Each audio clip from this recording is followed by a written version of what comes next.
আসসালামু আলাইকুম এভরিওয়ান, আমি Najma. Welcome back to my channel Najma special recipe. আজকে আমি তৈরি করব গোলাপ পিঠা, তবে একটু ভিন্ন স্টাইলে। নর্মালি এটা চালের আটা দিয়ে তৈরি করা হয়, তবে আজকে আটা দিয়ে তৈরি করে দেখাবো। আজকের পিঠাটা এত বেশি সুন্দর হয়েছে, বানানোর পর মনে হচ্ছিল এটা না খেয়ে সাজিয়ে রাখি। এত সুন্দর এই পিঠাটা বানাতে মাত্র 2টা উপকরণ লাগবে, সেই সাথে নকশি পিঠার মতো এই পিঠাটা প্রায় 1 মাস সংরক্ষণ করে খেতে পারবেন। আমি গ্যারান্টি দিয়ে বলতে পারবো আমার রেসিপিটা একবার দেখার পর আপনারা সাকসেসফুলি এই পিঠাটা বানিয়ে নিতে পারবেন খুব সহজেই। তাহলে চলুন আর কথা না বাড়িয়ে রেসিপিটা শুরু করা যাক। প্রথমে একটা প্যান বসিয়ে দিয়েছি চুলায়, আর তার মধ্যে 2 কাপ দিয়ে দিয়েছি পানি, আর এখানে দিয়ে দিয়েছি স্বাদ মতো লবণ। মিষ্টি খাবারের যারা লবণটা পছন্দ করেন না চাইলে কিন্তু স্কিপ করতে পারেন। আর সেই সাথে দিয়ে দিচ্ছি 1 টেবিল চামচের মতো রেগুলার রান্না করা তেল। তেলের পরিবর্তে এখানে ঘিও দিতে পারেন, তবে তেল আর ঘি যাই দেন এটা দিলে ডোটা অনেকটাই সফট হয়। এটাকে ঢাকনা দিয়ে ঢেকে বলক আসার আগ পর্যন্ত অপেক্ষা করব। যখন পানিটা এরকম ফুটে উঠবে তখন এখানে দিয়ে দিব আটা। আমি আগেই বলেছি আজকে আটা দিয়ে তৈরি করব। মেনলি এটা চালের গুঁড়া দিয়ে তৈরি করতে হয়, তবে আটা দিয়েও কিন্তু এটা অনেক বেশি সুন্দর হয়েছে। আপনারা একবার হলেও ট্রাই করতে পারেন। আমি 1 কাপ আর 1/3 কাপ বা তার থেকে একটু কম হবে আটা লাগছে আর কি 2 কাপ পানির মধ্যে। খুব ভালোভাবে ডোটাকে মাখিয়ে ঢাকনা দিয়ে ঢেকে রেখে দিব রেস্টে রাখার পর ছড়ানো একটা প্লেটে রেখে দিচ্ছিলাম কিছুটা সময়ের জন্য। তারপর হাত দিয়ে স্পর্শ করা যায় এরকম একটু গরম আছে, তখন এটাকে খুব ভালোভাবে মুতে নিয়েছি। এই ডোটাকে ঠান্ডা অবস্থায় কিন্তু কোনোভাবেই মুতা যাবে না, তাহলে সফট হবে না। গরম থাকা অবস্থায় এটাকে মুথে নিতে হবে। সেই সাথে হাতে অল্প তেল অথবা ঘি মাখিয়ে মাখিয়ে মুথে নিতে হবে। ডোটা দেখে নিশ্চয়ই বুঝতে পারছেন কতটা সফট হয়েছে। এখান থেকে অল্প একটু লেচি কেটে নিয়ে একটা বোর্ডের উপর নিয়ে নিচ্ছি। প্রথমে কিন্তু গোলাপ পিঠা তৈরি করার জন্য আমি বড় সাইজের একটা রুটি তৈরি করে নিব। আর এই রুটিটা তৈরি করার ক্ষেত্রে কিন্তু কোনো রকম আটা, ময়দা অথবা চালের গুঁড়ি ইউজ করা যাবে না। এই রুটিটা কিন্তু এভাবে তেল দিয়ে বেলে নিতে হবে। এটা বেলার সময় কি করবেন, প্রথমে এই বোর্ডের মধ্যে অল্প একটু তেল লাগিয়ে নেবেন, তাহলেই হবে। আর এটা থিকনেসটা নর্মাল রুটি পরোটার মতোই। একটা কুকি কাটার দিয়ে ছোটো করে আমি কেটে নিচ্ছি। আপনারা চাইলে এই রুটিটা বেশ বড় করেও তৈরি করে নিতে পারেন, তাহলে একসাথে অনেকগুলা রুটি তৈরি হয়ে যাবে। তো আমি মিডিয়াম সাইজের যে রুটিটা তৈরি করেছি তার মধ্যে 6টা ছোটো রুটি হয়েছে। তো আমি একটা গোলাপ পিঠা তৈরি করার জন্য আমি 12টা পাপড়ি ইউজ করেছি। আর আমি পরে কিন্তু একটা বড় সাইজের একটা বিগ সাইজের রুটি তৈরি করে নিয়েছি। তার মধ্য থেকে কিন্তু 17টা প্রায় এরকম ছোটো রুটি কেটে নিয়েছি। আর এখানে দেখেন একটা ফ্রেশ চিরুনি নিয়েছি। এটা আমি মেনলি পিঠা বানানোর জন্যই কিনেছি। এখন এর মধ্যে অল্প একটু তেল ব্রাশ করে নিয়েছি, আমি হাত দিয়ে লাগিয়ে নিচ্ছি। অবশ্যই তেল লাগিয়ে নেবেন, এতে করে ডিজাইনটা করার সময় এই যে পিঠাটা চিরুনির গায়ে একদম লেগে যাবে না। তো দেখেন অর্ধেকটার থেকে একটু বেশি আমি এভাবে ডিজাইন করে নিয়েছি। দেখে নিশ্চয়ই বুঝতে পারছেন সবগুলো এইভাবে করে নিয়েছি। আমি একটু স্লোভাবে যাতে আপনারা বুঝতে পারেন ঠিক সেভাবে তৈরি করে দেখাচ্ছি। আর এই গোলাপ পিঠাটা পছন্দ করেন না এমন মানুষ হয়তোবা পাওয়া যাবে না। এটা পছন্দ না করার কোনো উপায়ই নাই। যারা মিষ্টি খেতে পছন্দ করেন না তারা দেখে কিন্তু লোভ সামলাতে পারবেন না, একটু হলেও খেয়ে দেখবেন। আর প্রত্যেকটা লেয়ারে কিন্তু পানি ব্রাশ করে দিবেন, তাহলে জয়েন্টটা খুব সুন্দরভাবে হবে। যখন এইগুলা ফ্রাই করবেন তাহলে কিন্তু লেয়ারগুলো বা পাপড়িগুলো খুলে যাবে না।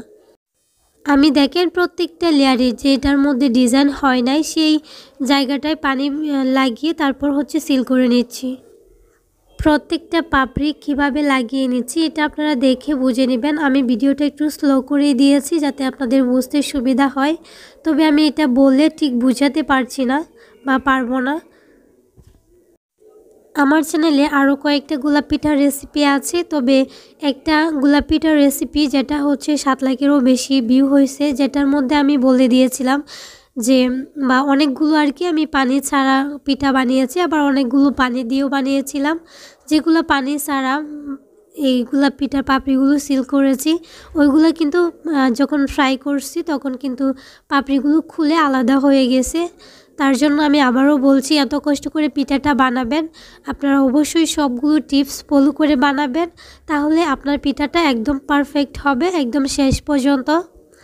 তো আমি 6টা পাপড়ি অলরেডি লাগিয়ে নিয়েছি। আপনারা চাইলে এই পর্যায়ে রেখে দিতে পারেন, তবে একটু বড় সাইজের গোলাপ পিঠা তৈরি করব আজকে আমি, দেখতে অনেক বেশি সুন্দর দেখা যাবে। এই পিঠাটা যে দেখতে সুন্দর তা না, এটা খেতেও কিন্তু অনেক বেশি মজাদার হয়, একদম ক্রিস্পি, সেই সাথে মুচমুচে রসালো। তো পিঠাটা কিন্তু প্রায় হয়ে গেছে। আমি কিন্তু এখানে প্রায় 12টার মতো পাপড়ি জয়েন দিয়েছি, আর প্রত্যেকটার কিন্তু আমি পানি ব্রাশ করে নিয়েছি। দেখেন হাত দিয়ে আমি লাগিয়ে নিয়েছি, আর খুব ভালোভাবে নিচের সাইডটা চেপে চেপে সিল করে নিতে হবে, যাতে সবগুলো লেয়ার একসাথে খুব ভালোভাবে সিল হয়ে যায়। দেখেন এখন পাপড়িগুলো একটু ফুটে ওঠার জন্য আর কি একটু আলাদা করে দিয়েছি। দেখেন এত বেশি সুন্দর দেখা যাচ্ছে পিঠাটা। আর আমি কিন্তু সেমভাবে সবগুলো পিঠা তৈরি করে নিয়েছি, আর সবগুলো পিঠা একসাথে কতটা সুন্দর হয়েছে মাশাআল্লাহ। তবে এখানে 1 কাপ চালের গুঁড়ি দিয়ে 6টার উপরে কিন্তু পিঠা হবে না যদি 12টা পাপড়ি দিয়ে তৈরি করেন। চুলায় একটা কড়াইয়ে আমি পর্যাপ্ত তেল গরম করে নিয়েছি। তারপর হচ্ছে একটা চাকনির সাহায্যে পিঠার নিচের অংশটা প্রথমে আমি কিছুটা সময় ফ্রাই করে নিয়েছি, কারণ নিচের অংশটা একসাথে জয়েন্ট থাকে, এটা কিন্তু একটু সময় লাগে ক্রিস্পি হতে। যখন দেখবেন একটু লালচে নিচে ভাব চলে আসে, তখন কিন্তু এটা তেলের মধ্যে ছেড়ে উপর থেকে এভাবে একটা চামচ দিয়ে তেল দিতে থাকবেন, তাহলে দেখবেন উপরের পাপড়িগুলো একদম ফুলকো হয়ে যাবে, সেই সাথে ক্রিস্পিও হবে।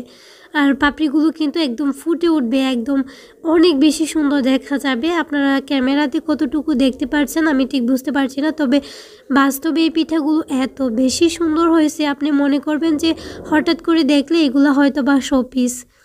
দেখেন সবগুলো পিঠা আমি ফ্রাই করে নিয়েছি, আর একটা পিঠাও কিন্তু ভাঙ্গে নাই, সবগুলো পিঠা একদম আরও বেশি সুন্দর, আর পাপড়িগুলো ফুটে উঠছে।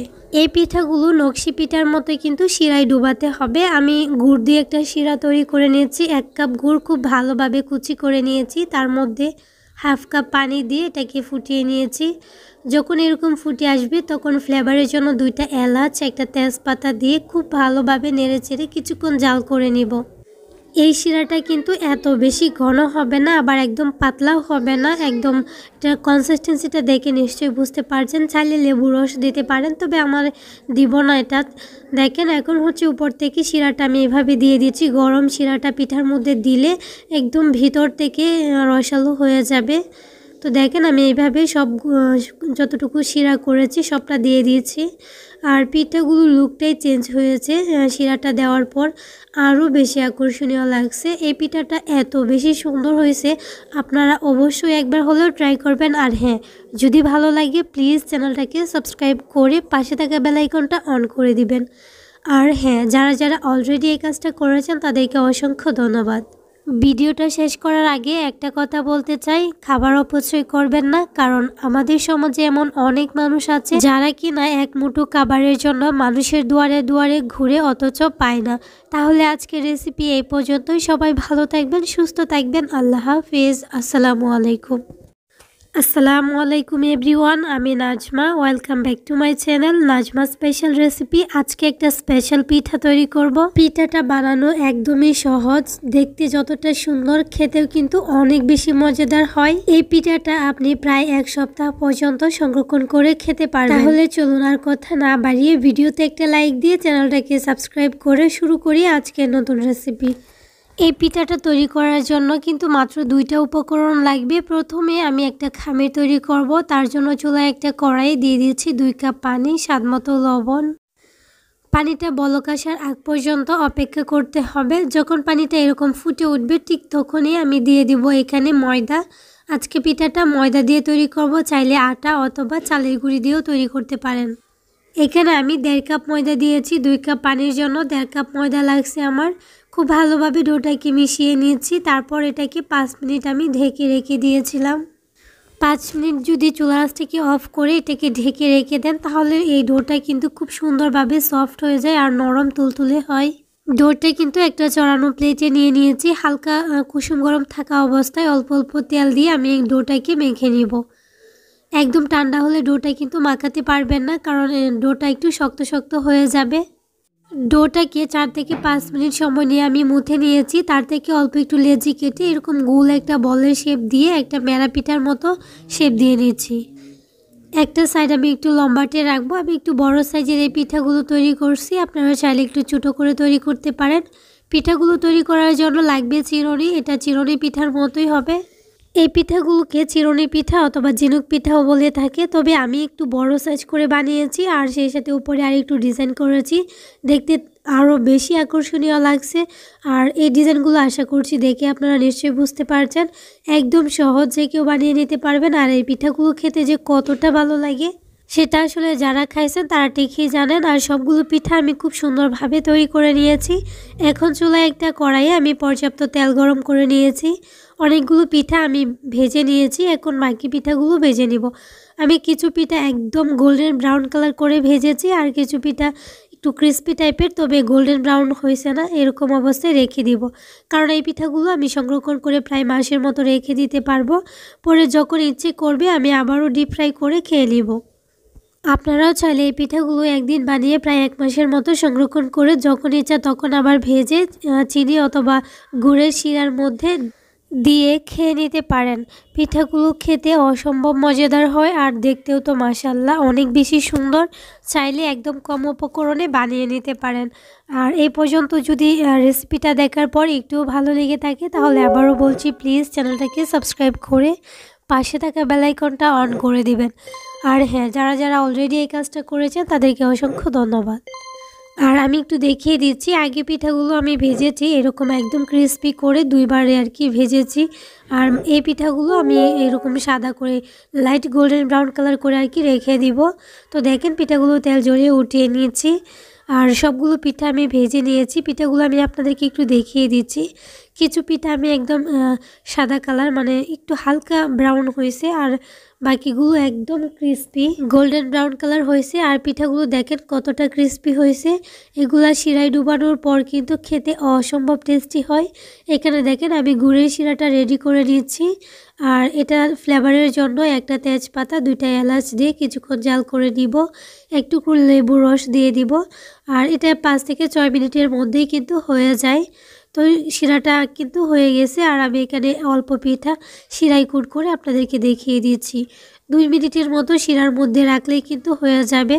পিঠাগুলো আমি রাতে বানাইছি, যার জন্য আমি বেশি পিঠা শিরায় ডুবাবো না, মাত্র 3 থেকে 4টা পিঠা আমি শিরাই কুট করে খেয়ে নিব, বাকিগুলো রেখে দিচ্ছি। আপনারাও চাইলে এভাবে অনেকগুলো পিঠা বানিয়ে যে কোনো এয়ারটাইট কন্টেনার অথবা জিপলক ব্যাগের মধ্যে রেখে দিতে পারেন, প্রায় মাস জুড়ে খেতে পারবেন। তাহলে আজকের রেসিপি এই পর্যন্তই। ভিডিওটা শেষ করার আগে একটা কথা বলতে চাই, খাবার অপচয় করবেন না, কারণ আমাদের সমাজে এমন অনেক মানুষ আছে যারা এক মুঠো খাবারের জন্য মানুষের দুয়ারে দুয়ারে ঘুরে।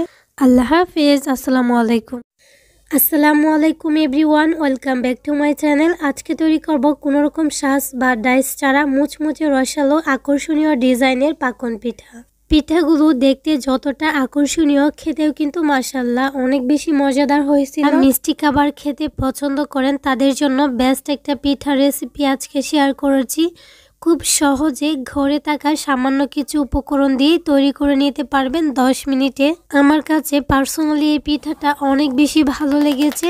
তো তাহলে চলুন আর কথা না বাড়িয়ে ভিডিওতে একটা লাইক দিয়ে চ্যানেলটাকে সাবস্ক্রাইব করে শুরু করি আজকের নতুন রেসিপি।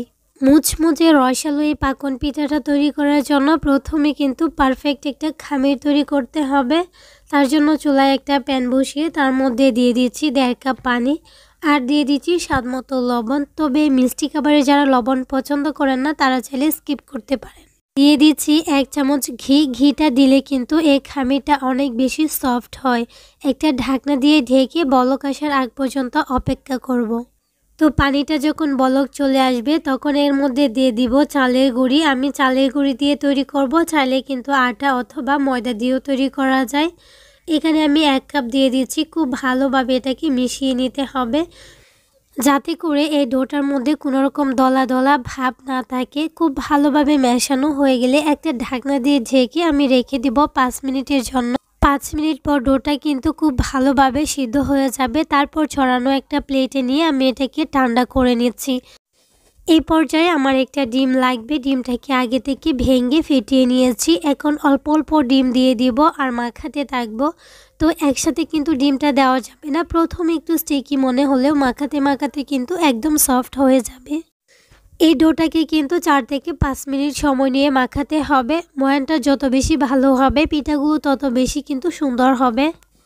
এই ডোটা থেকে কিন্তু অল্প একটু লেচি নিয়েছি আর একটা বোর্ডের উপর নিয়ে আমি একটা ন্যাড়া পিঠার মতো শেপ দিয়ে দিচ্ছি। তো লম্বা যে ন্যাড়া পিঠাগুলো হয় চুষি পিঠা এরকম আমি করে নিয়েছি। তো সবগুলো কিন্তু ঠিক এভাবে করে নিলে পিঠাগুলো বানাতে একদম ইজি হয়ে যাবে। আর এরকম একটা চাকনি নিয়েছি, এটা কিন্তু সবার ঘরে থাকে মোটামুটি, যেটা থেকে আমরা ভাজা বড়ি তেল থেকে আর কি ওঠা। এই চাকনিটার ঠিক মাঝখানে চষি পিঠাটা দিয়ে খুব ভালোভাবে হাত দিয়ে চেপে চ্যাপটা করে নিব। একদম পাতলা করে নিলেই কিন্তু ডিজাইনটা হয়ে যাবে। দুই দিক দিয়ে কিন্তু সমানভাবে চাপ দিতে হবে, তাহলে ডিজাইনটা একদম সুন্দর হবে। আর যেহেতু এই চাকনিটার মধ্যে আমি তেল ব্রাশ করে নিয়েছি, খুব ইজিলি এটা মোল্ড আউট হয়ে যাবে। এখন হচ্ছে আমি হাত দিয়ে চেপে চেপে দুইটা পাশ কিন্তু একসাথে জয়েন করে নিব। দেখেন দুইটা পাশ কিন্তু একসাথে খুব ভালোভাবে সিল করে নিতে হবে। আর এখানে কিন্তু পানি দেওয়ার কোনো দরকার নেই, হাত দিয়ে ভালোভাবে চেপে নিলেই খুব ভালোভাবে সিল হয়ে যাবে। আপনারা চাইলে এটার ভিতরে পুর দিতে পারেন, নারকেলের পুর দিতে পারেন, তাহলে খেতে আরও বেশি টেস্টি হবে। তো খুব সুন্দর একটা ডিজাইন হয়ে গেল। মাঝখানের ফুলটা যাতে খুব সুন্দরভাবে ফুটে ওঠে তার জন্য কলম দিয়ে একটু ছিদ্র করে ডিজাইন করে দিয়েছি। আর সেমভাবে আমি আরেকটা তৈরি করে নিচ্ছি আপনাদের বোঝার সুবিধার্থে। প্রথমে অল্প একটু লেচি নিয়ে একটা বোর্ডের উপর চুষি পিঠার মতো ডিজাইন করে নিয়েছি। দুইটা পাশ চিকন, মাঝখানটা মোটা। তারপর হচ্ছে একটা চাকনি নিয়েছি যেটা আমরা তেল থেকে ভাজা পোড়া উঠানোর জন্য ইউজ করি। আর এটা মধ্যে একটু তেল ব্রাশ করে ঠিক মাঝখানটাতে চুষি পিঠাটা দিয়ে হাত দিয়ে খুব ভালোভাবে চেপে চেপে সমান করে নিয়েছি। সমান করা হয়ে গেলে একটা পাশ থেকে টান দিলেই কিন্তু খুব সহজে এটা উঠে যাবে। যেহেতু এই চাকনিটার মধ্যে আমি আগে থেকে তেল ব্রাশ করে নিয়েছি, তো দেখেন খুব সুন্দর কিন্তু একটা ডিজাইন হয়ে গেছে। আর এটা কিন্তু সাজের থেকেও আমার মনে হয় বেশি সুন্দর দেখা যায়। দুইটা পাশ থেকে চেপে চেপে আমি কিন্তু দুইটা পাশ একসাথে সিল করে দিব। এই সিলটা করার জন্য পানি দেওয়ার দরকার নাই, হাত দিয়ে চেপে চেপে খুব ভালোভাবে সিল করে দিলেই কিন্তু ফ্রাই করার সময় আর খুলে যাবে না। তো আপনারা দেখে নিশ্চয়ই বুঝতে পারছেন। তবে আপনারা চাইলে এটার ভিতরে কিন্তু পুর দিতে পারেন, তাহলে খেতে আরও বেশি মজাদার হবে। নারকেলের পুর দিলে কিন্তু খুব ভালো হয়। আর এই ডিজাইনটা যাতে আরও বেশি আকর্ষণীয় হয় তার জন্য মাঝখান থেকে একটা কলম দিয়ে ছিদ্র করে দিয়েছি। আর সবগুলো পিঠা তৈরি করে নিয়েছি। আর পিঠাগুলো দেখেন মাশাআল্লাহ অনেক অনেক বেশি সুন্দর হয়েছে। এখন হচ্ছে চুলায় একটা কড়াইয়ে বা প্যানে আমি পর্যাপ্ত তেল গরম করে নিয়েছি। তেলটা গরম হওয়ার পর কিন্তু পিঠাগুলো দিতে হবে। আর পিঠাগুলোকে উল্টে পাল্টে সুন্দর একটা গোল্ডেন ব্রাউন কালার করে ভেজে নিব। আপনারা চাইলে কিন্তু একদম সাদাও রাখতে পারেন, তবে অনেক বেশি ক্রিস্পি করতে চাইলে কিন্তু এগুলাকে গোল্ডেন ব্রাউন কালার করতে হবে। সেই সাথে অনবরত নেড়ে ছেড়ে দিতে হবে। পিঠাগুলো দেখেন মাশাআল্লাহ, আপনারা চাইলে কিন্তু এভাবেও খেয়ে নিতে পারেন। আমার কিন্তু অর্ধেকের বেশি পিঠা এভাবেই খাওয়া হয়ে গেছে। শিরায় কিন্তু একদম কম পিঠা আমি দিয়েছি। তো দেখেন পিঠাগুলো এত বেশি ক্রিস্পি হয়েছে, আওয়াজ শুনে নিশ্চয়ই বুঝতে পারছেন।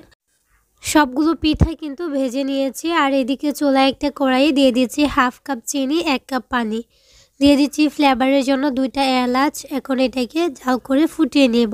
এটা কিন্তু ঘন করা দরকার নাই, জাস্ট এক থেকে 2টা বলক আসলেই হয়ে যাবে। তো এটাকে আমি নামিয়ে নিয়েছি। আর এদিকে দেখেন পিঠাগুলো আমি খুব সুন্দরভাবে সেট করে নিয়েছি। আর এখন পিঠার মধ্যে শিরাটা দিয়ে 1 ঘন্টার জন্য আমি ঢেকে রেখে দিব। 1 ঘন্টা পর পিঠাগুলো একদম ফুলে ডবল হয়ে গেছিলো, বাট ওই ভিডিওটা আমার স্কিপ হয়ে গেছে। তো আপনারা এটাকে রেখে দিবেন, বুঝতে পারবেন অনেক বেশি বড় হয়ে যাবে আর এত বেশি নরম তুলতুলে সফট হবে। তো আশা করছি আজকের রেসিপি আপনাদের কাছে খুবই ভালো লেগেছে, সেই সাথে সহজও লেগেছে। আজকের রেসিপি এ পর্যন্তই। সবাই অনেক বেশি ভালো থাকবেন, সুস্থ থাকবেন। আল্লাহ হাফেজ, আসসালামু আলাইকুম। আসসালামু আলাইকুম everyone, welcome back to my channel. আমার আজকের রেসিপি কোনো রকম সাজ বা ডাইস ছাড়াই আকর্ষণীয় ডিজাইনের তুলতুলে নরম দুধ ফুল পিঠা। তুলতুলে নরম এই দুধ ফুল পিঠা মুখে দেওয়ার সাথে সাথেই মিলিয়ে যাবে, আর দেখতে তো মাশাআল্লাহ। শীতে এই পিঠাটা একবার হলেও ট্রাই করে দেখতে পারেন, আশা করছি আপনাদের ভালো লাগবে। আর এই পিঠা বানাতে একদমই কম উপকরণ লাগে আর বানানো একদমই সহজ। তাহলে চলুন আর কথা না বাড়িয়ে ভিডিওতে একটা লাইক দিয়ে চ্যানেলটাকে সাবস্ক্রাইব করে শুরু করি আজকের নতুন রেসিপি। চুলায় একটা প্যান বসিয়ে তার মধ্যে দিয়ে দিচ্ছি 2.5 কাপ পানি। আর এই পিঠাটা তৈরি করার জন্য প্রথমে কিন্তু একটা খামির তৈরি করতে হবে। এই পানির মধ্যে দিয়ে দিচ্ছি স্বাদ মতো লবণ, দিয়ে এটাকে ঢাকনা দিয়ে ঢেকে বলক আসার আগ পর্যন্ত অপেক্ষা করব। যখন এরকম পানিটা ফুটে উঠবে, বলক চলে আসবে, তখন এর মধ্যে দিয়ে দিচ্ছি 1.5 কাপ আটা। আমি এখানে 1.5 কাপ প্যাকেটের আটা দিছি। আর প্রথমে আমি 1.5 কাপ দিছি, পরে অল্প একটু লাগিয়ে 2 টেবিল চামচের মতো আমি প্রথমে খুব ভালোভাবে এটাকে মাখিয়ে নিচ্ছি। যেহেতু এই ডোটা একটু নরম টাইপের হবে, একদম শক্ত রুটি পরোটা ডোয়ের মতো হবে না। আর সাথে সাথেই কিন্তু খুব ভালো করে আমি এটাকে মাখিয়ে নিচ্ছি। তো মাখানো হয়ে গেছে, দেখেন একটু নরম টাইপের হবে। আর চুলার আঁচটা কিন্তু এই পর্যায়ে মিডিয়াম টু লোতে আছে। তো এখন এটাকে ঢাকনা দিয়ে ঢেকে রেখে দিব 10 মিনিটের জন্য। 10 মিনিট পরে এই ডোটা কতটা সফট হয়েছে আমি এটা একটু দেখিয়ে দিচ্ছি। হাতে নিয়ে যদি এরকমভাবে চাপ দেন আর হাতে যদি ডোটা না লেগে যায়, তখন বুঝবেন এটা হয়ে গেছে। আর এদিকে এটাকে আমি ঠান্ডা করে নিয়েছি একটা চড়ানো প্লেটে। আর এখন হচ্ছে একটা ডিম ভেঙে এটাকে ফেটিয়ে নিয়েছি। অর্ধেকটা ডিম দিয়ে আমি এটাকে ভালোভাবে মেখে নিচ্ছি, পরে আবারও দিয়ে দিব, কিন্তু একসাথে দিব না। যত বেশি ময়ান দিয়ে নেবেন ডোটা তত বেশি সুন্দর হবে। আর এই ডোটা কিন্তু একটু নরম টাইপেরই হবে। সবটা ডিম কিন্তু আমি অল্প অল্প করে দিয়ে দিছি। আর এখানে হচ্ছে অল্প অল্প ঘি মেখে নেবেন হাতে, তাহলে ডোটা কিন্তু আরও বেশি সফট হবে। তো মাখাতে মাখাতে কিন্তু একটা পর্যায়ে ডোটা অনেক বেশি সুন্দর হয়ে যায়, দেখে নিশ্চয়ই বুঝতে পারছেন। একদম তুলতুলে একটা নরম টাইপের ডো হয়, স্পঞ্জি টাইপের। এখন হচ্ছে হাতে অল্প একটু ঘি মেখে অল্প অল্প লেজে আমি সমান করে প্রথমে কেটে নিচ্ছি, যাতে করে সবগুলো পিঠা একই সাইজ হয়। এভাবে নিলে কাজটা সুবিধা হয়। তো আমি এগুলোকে একটা সাইডে রেখে দিচ্ছি। তারপর একটা বোর্ডে আমি একটা হচ্ছে লেজি নিয়ে আমি আর একটু ময়ান দিয়ে একটু লম্বাটে করে নিচ্ছি। এটা আসলে বলে বোঝানোর মতো কিছু নয়, আপনারা দেখে বুঝে নেবেন। আর এখানে একটা ফ্রেশ চিরুনি নিয়েছি। আমি এই চিরুনিটা শুধু পিঠা বানানোর ক্ষেত্রে ইউজ করি। তো এখানে দেখেন মাঝখানে হচ্ছে লেজিটা দিয়ে আমি এভাবে হাত দিয়ে চাপ দিয়ে একটু চওড়া করে নিচ্ছি। খুব সুন্দরভাবে কিন্তু চওড়া করে নিচ্ছি, কিন্তু একদম পাতলা করা যাবে না। তারপর দেখেন আমি হচ্ছে একটা সাইডে কিন্তু পানি লাগিয়ে নিয়েছি। পানি লাগিয়ে নিলে এই পাশটা সিল যদি করি, তাহলে একদম খুব সুন্দরভাবে সিল হবে। আর ফ্রাই করার সময় কিন্তু এটা খুলে যাবে না। দেখেন আমি কিন্তু খুব সুন্দরভাবে এটাকে সিল করে দিচ্ছি। আর হাতে কিন্তু অল্প একটু তেল লাগিয়ে নিয়েছি, যেহেতু এই ডোটা অনেক বেশি নরম ছিল। এখন একটা পাশ থেকে এভাবে আলতো হাতে চাপ দিলেই কিন্তু পিঠাটা হয়ে যাবে। দেখেন চিরুনি থেকে কিন্তু পিঠাটা উঠে গেছে। এখন হচ্ছে দুইটা মাথা একসাথে জয়েন দিয়ে নিব, একটু পানি লাগিয়ে নিতে হবে অবশ্যই। হালকা হাতে এভাবে প্রেস করলেই কিন্তু এটা একসাথে সিল হয়ে যাবে। তো দেখেন খুব সুন্দর একটা পিঠা তৈরি হয়ে গেছে। আপনাদের বোঝার সুবিধার্থে আমি কিন্তু আরেকটা পিঠা তৈরি করে দেখাচ্ছি। আমি তো বলবো এই শীতে একবার হলেও এই পিঠাটা ট্রাই করে দেখতে পারেন। একদমই কম উপকরণ বলতে পারেন, মাত্র 3টা উপকরণে আটা, চিনি আর হচ্ছে দুধ। তো দেখেন আমি সেমভাবেই কিন্তু এটাতেও পানি লাগিয়ে নিয়েছি। তারপর এটাকে সিল করে দিচ্ছি দুইটা পাশ একসাথে নিয়ে। এই কাজটা আলতো হাতে করবেন, আর এটা ইজিলি কিন্তু সিল হয়ে যায়, যেহেতু এই ডোটা অনেক বেশি নরম আর সফট আছে। দুইটা পাশ সিল হয়ে গেলে কিন্তু আমি আবারও এটাকে আলতো হাতে চিরুনি থেকে উঠিয়ে নেব। আপনারা দেখেন একটা পাশ ধরে এভাবে যদি হালকা হাতে প্রেস করি, এটা উঠে যায়। যেহেতু চিরুনির মধ্যে তেল দেওয়া আছে, খুব ইজিলি এটা সরে যায়। এখন হচ্ছে দুইটা পাশ একসাথে আবারও জয়েন করে নেব। আর ডিজাইনটা কিন্তু খুব সুন্দরভাবে হয়ে গেছে। আর সবগুলো পিঠা কিন্তু একদম রেডি। আর এই পিঠার সাইজটা কিন্তু একদম ঠিকঠাক আছে। দুধে ভিজানোর পর এগুলো অনেক বেশি বড় হয়ে যায়, এর থেকে বড় করা দরকার নাই। চুলায় একটা কড়াইয়ে পর্যাপ্ত তেলটা প্রথমে ভালোভাবে গরম করে নিছি। আর তার মধ্যে দিয়ে দিচ্ছি হচ্ছে পিঠাগুলো। তেলটাকে কিন্তু প্রথমে ভালোভাবে গরম করে চুলা থেকে মাঝারি করে রেখেছি আর উল্টে পাল্টে এগুলাকে সুন্দর একটা গোল্ডেন ব্রাউন কালার করে ভেজে নিব। আপনারা কিন্তু নিজেদের পছন্দ মতো এগুলা কালারটা করে ভেজে নিতে পারেন। আমি গোল্ডেন ব্রাউন কালার করে ভেজে নিয়েছি। তারপর দুধে ভিজানো হলে খুব সুন্দর একটা কালার আসে। সেই সাথে আপনাদেরকে একটা রিকোয়েস্ট করছি, যারা আমার চ্যানেলে আজকে নতুন আছেন, যদি আমার রেসিপি আপনাদের কাছে একটু ভালো লেগে থাকে প্লিজ চ্যানেলটাকে সাবস্ক্রাইব করে পাশে থাকা বেল আইকনটা অন করে দিবেন। আর হ্যাঁ, যারা অলরেডি এই কাজটা করেছেন তাদেরকে অসংখ্য ধন্যবাদ। আর যারা আমার আজকের রেসিপিটা ফেসবুক পেজ থেকে দেখছেন প্লিজ পেজটিকে ফলো করে দিতে ভুলবেন না। আর পিঠাগুলো দেখেন কত সুন্দর একটা কালার আসছে। আপনারা চাইলে এইভাবেও পিঠাগুলো খেয়ে নিতে পারেন, অনেক বেশি ক্রিস্পি হয়। তো দ্বিতীয় ব্যাচেও কিন্তু সেমভাবে পিঠাগুলো আমি ভেজে নিয়েছি। আর এদিকে চুলায় একটা পাতিলে আমি কিছুটা দুধ জাল করে নিয়েছি। এখানে আমি 3 কাপ দুধ দিয়েছি, স্বাদ মতো লবণ, ফ্লেভারের জন্য এলাচ আর তেজপাতা দিয়েছি। আর মিষ্টির জন্য দিয়ে দিচ্ছি চিনি 1 কাপ। মিষ্টিটা নিজেদের পছন্দ মতো দেওয়াই ভালো, লবণটা অবশ্যই দেওয়ার চেষ্টা করবেন, মিষ্টির ব্যালেন্সটা ঠিকঠাক থাকে। এলাচির পরিবর্তে এলাচ গুঁড়োও দিতে পারেন। এই দুধটাকে কিন্তু জাল করে ঘন করার দরকার নাই, জাস্ট 2টা বলক আসবে তাহলে কিন্তু হয়ে যাবে। তো দেখেন দুধটা কিন্তু জাল হয়ে গেছে, এখন এটাকে নামিয়ে নেব। এখন দুধটাকে নামিয়ে নিচ্ছি। আর এদিকে দেখেন একটা পাত্র নিয়েছি, তার মধ্যে পিঠাগুলো দিয়ে দিচ্ছি। একসাথে কিন্তু এতগুলো পিঠা দেওয়া যাবে না, কারণ এই পিঠাগুলো এখন ছোটো, বাট এই পিঠাগুলো যখন দুধে ভিজে 2-3 ঘন্টা রাখা হবে পিঠাগুলোর সাইজ একদম অনেক বড় হয়ে যাবে। যার জন্য আমি এখানে কিছুটা পিঠা সরিয়ে মাত্র এখানে 6টা পিঠা দেখেন একটু জায়গা রেখে দিয়ে এখানে দুধটা দিয়ে দিচ্ছি। পিঠাগুলো হালকা কুসুম গরম আছে আর দুধটাই কিন্তু একদম গরম থাকা অবস্থায় দিয়ে দিচ্ছি। আর এই দুধ দিয়ে কিন্তু পিঠাগুলো জাল করার কোনো দরকার নাই। এখন একটু দুধ আমি উপর থেকে এভাবে ছড়িয়ে দিচ্ছি। এটাকে ঢাকনা দিয়ে ঢেকে আমি 1 থেকে 2 ঘন্টার জন্য রেখে দিচ্ছি। একটু সময় বেশি রাখলে ভালো, পিঠাগুলোর ভিতরে ভালোভাবে রসটা টানতে পারে। তো এখন দেখেন 2 ঘন্টা পরে আমি দেখিয়ে দিচ্ছি পিঠাগুলোর অবস্থা দেখেন কীরকম ছিল আর এখন কীরকম হয়েছে। খুব সুন্দর একটা কালার আসছে, সেই সাথে দেখেন একদম পাত্রটা কিন্তু ভরে গেছে। আর প্রথমে কিন্তু একদম ছোটো ছিল আর মাঝখানে অনেকটা জায়গা ছিল। আর এখানে অল্প একটু দুধের মধ্যে আমি একটু গুঁড়া দুধ মিশিয়ে নিয়েছি যাতে করে একটু দুধটা ঘন হয়, খেতে অনেক বেশি টেস্টি হয়। তবে প্রথমে কিন্তু এই কাজটা করা যাবে না। আর দেখেন পিঠাগুলো যেভাবে সেট হয়েছে মনে হচ্ছে একটা ফ্লাওয়ার, একদম জীবন্ত একটা ফ্লাওয়ার। আর চিরুনি দিয়ে যে ডিজাইনটা করেছি দেখেন, আর পিঠাগুলো একটাও কিন্তু ভাঙে নাই, যেমন নরম তুলতুলে হয়েছে ঠিক তেরকমই পিঠাগুলো কিন্তু একদম আস্ত রয়েছে। প্রত্যেকটা ডিজাইন কিন্তু দেখা যাচ্ছে একদম ভাঙে নাই, এত বেশি নরম সফট তুলতুলে হয়েছে। তারপরেও পিঠাটা কিন্তু ভাঙে নাই, আপনি ইজিলি এক পাত্র থেকে অন্য পাত্রে নিতে পারবেন, কোনো সমস্যা নাই। আর পিঠাটা তো দেখে নিশ্চয়ই বুঝতে পারছেন একদম তুলতুলে সফট হয়েছে, শক্ত নাই ভিতরে।